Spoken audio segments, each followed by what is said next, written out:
higher wisdom and guidance to live your dream life. This is the Mandy Podcast.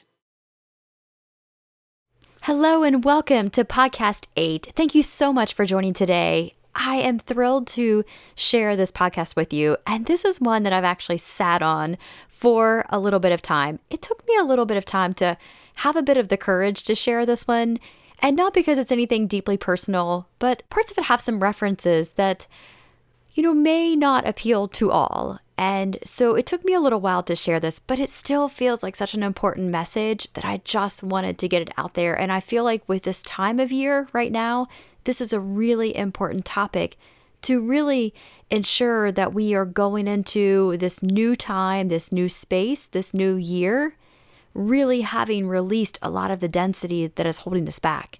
And so in today's podcast, we were talking about unworthiness. And that's a topic that is very near and dear to my heart because I have personally had to release a lot around unworthiness. And I didn't even really know that it existed at the level that it did until I began to do a lot of the inner work. And so this channeled information is a bit of, well, how did we get to this point? And then how do we begin to release those feelings of unworthiness and step into our worthiness? When I began pulling this information through and really focusing on worthiness, there was an affirmation that I began saying, and I found it a bit life-changing. And the affirmation, and this is a wonderful exercise that you can all do at any point in your life, but you can say the affirmation, write it down, say it out loud, but say the affirmation, I am worthy of having it all. I am worthy of having it all. And then begin to notice what immediately comes up as you say that. Do you feel your body tense up when you say it? Do you feel that in your stomach when you say those words? How does your body respond when you say those words? That's how you're going to know if there are some deep-rooted beliefs around worthiness that you might still be processing through.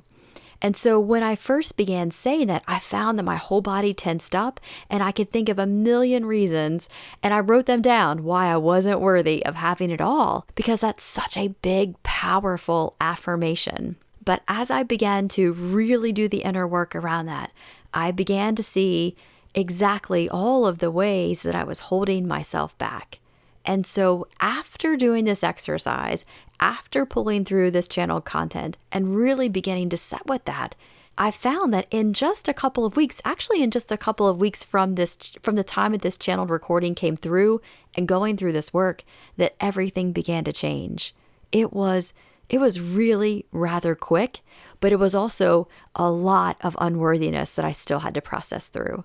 So I'm excited to share this with you. And as always, I encourage you to use your discernment. If something doesn't resonate with you, then just move past it if it doesn't resonate. But I think that this is a message I hope that you will find timely as we begin to approach this new year. I will also mention too that the audio is a little funky on this one. There was a little bit of interference, and we worked to try to remedy that as much as possible, but you'll notice a little bit of an audio difference in this. But I hope that you enjoy this, and this is how unworthiness impacts our journey. All right, here we go. Today we are going to talk about how unworthiness impacts our journey. And if you were to look at your deep-rooted beliefs, if you were to first, let's get a little more high level, if you were to look at your life and look at those areas, those playgrounds that we tend to have the most expansion in, your health, your wealth, and your relationships. If you look at any of those areas and you feel as though there is much more to your life than what you are experiencing now, if you begin to look at your emotions, if you begin to look at your thoughts every day, perhaps there is a lot of fear that is swelling around inside of your thoughts, inside of your experiences, inside of your reality. When you begin to dissect what's at the root of that, which are our beliefs, the beliefs are what is fueling the emotion, it's fueling your reality. So it fuels your reality. What you believe has to become your reality. So when you begin to dig a little deeper and get to the root of your beliefs, you might find that many of your lack beliefs, many of the limited beliefs that you may have, not even knowingly have, they might be just beliefs that have been perhaps in your lineage. They've been a part of your generation, your family for many generations. When you begin to peel those back and get to the root of it, you will likely find that unworthiness is a big part of that.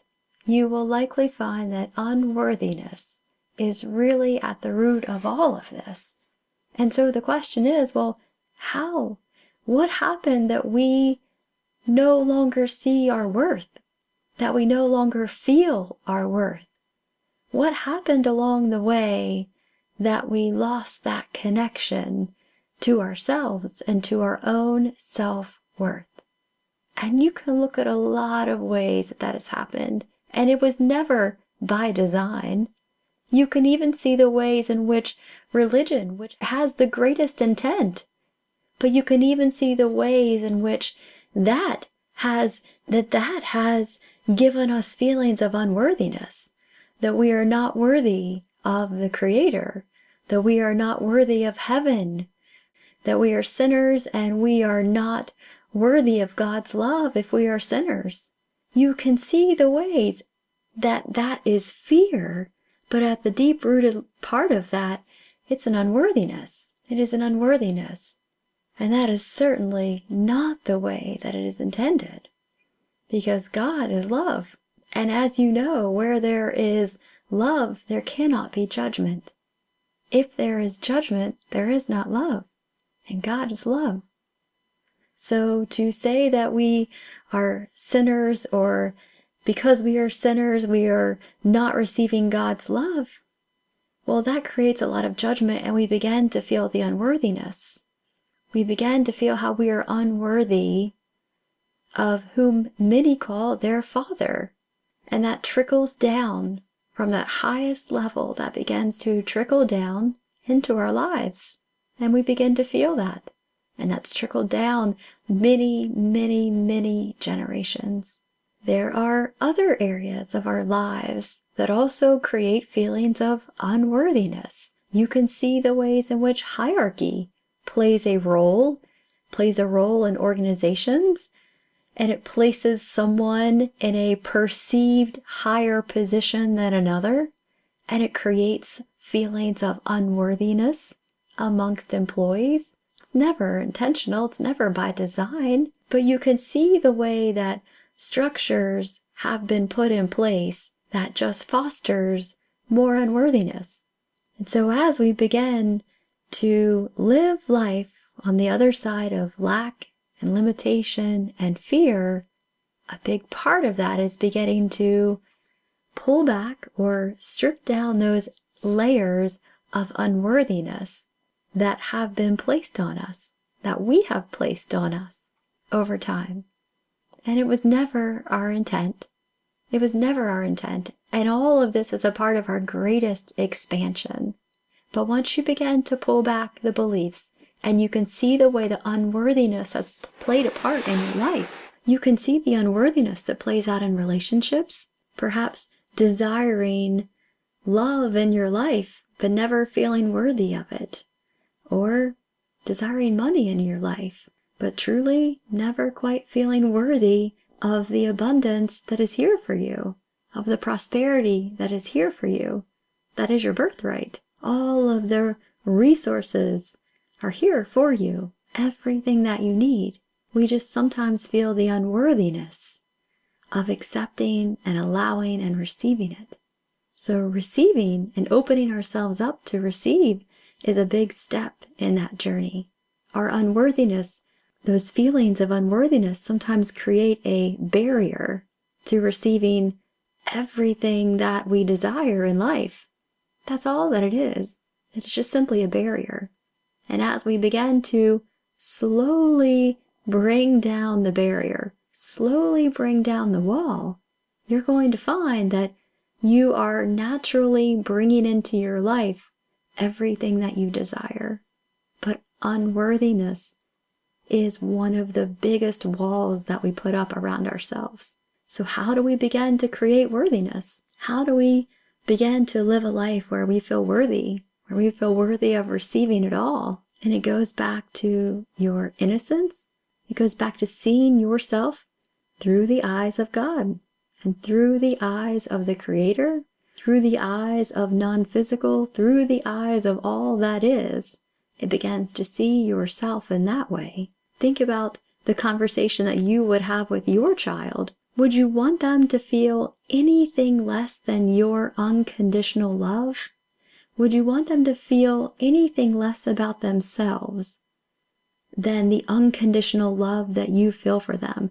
Don't you want them to know how amazing they are, how worthy they are of everything? Well, the same is true for us. So it is knowing that we are worthy of it all.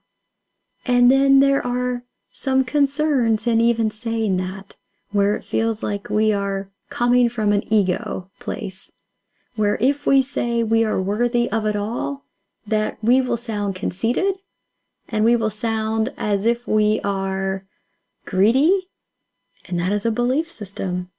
That is a lack and limited belief system, because the question you can ask yourself is, how is that belief serving me? It's very likely that you might not feel like you're living the life that you truly want to live. So if that belief is no longer serving you, it's time to replace that belief with something more prosperous, something bigger, something more expansive.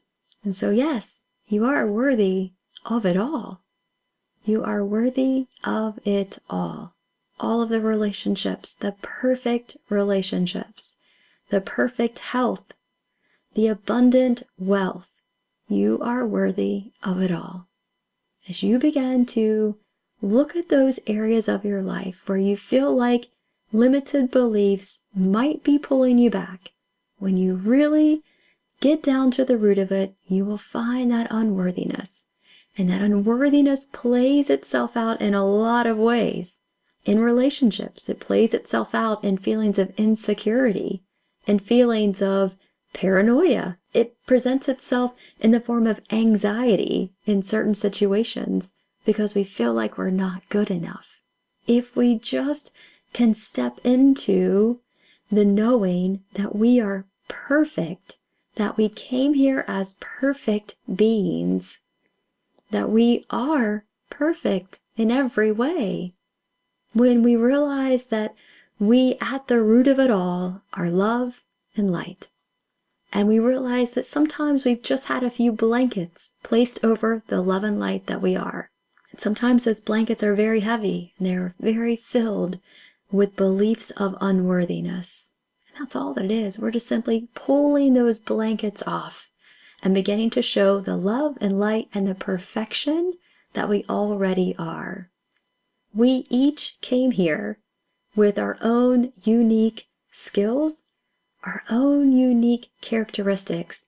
No one else on the entire planet has the exact same characteristics and skills as you do, as we do, as we each do. We are needed.